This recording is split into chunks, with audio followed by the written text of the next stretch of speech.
சர்வதேச நகரம்னு அழைக்கப்படும் ஆரோவில் புதுச்சேரியிலிருந்து 12 கிலோமீட்டர் தொலைவில் அமைஞ்சிருக்கு.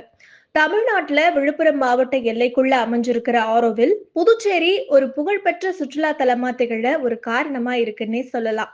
மனிதர்களோட ஒற்றுமையை மேம்படுத்துற நோக்கத்துல 1968ஆம் ஆண்டு ஆரோவில் நிறுவப்பட்டுச்சு. அமைதியை விரும்புற பலரும் சர்வதேச நகரமான ஆரோவில்ல தேடி வராங்கன்னே சொல்லலாம். உலகம் முழுசும் பல்வேறு நாடுகள்ல இருந்தும் ஆரோவில்ல குடிபெயர்ந்து வாழ்ந்து வர்றாங்க.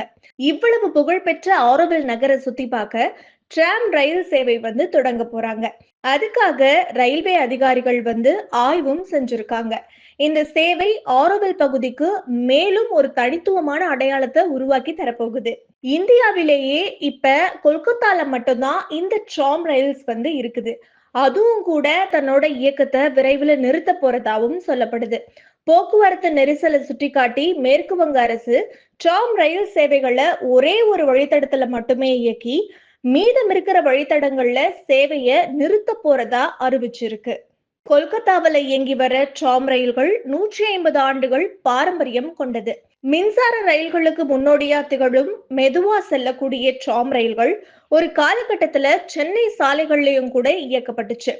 ஆனா கால மாற்றத்தால அவைகள் நிறுத்தப்பட்டுச்சு. இப்போ நம்ம ஆரோவில்ல ட்ராம் ரயில் வரப்போறது நமக்கெல்லாம் மகிழ்ச்சி தான்.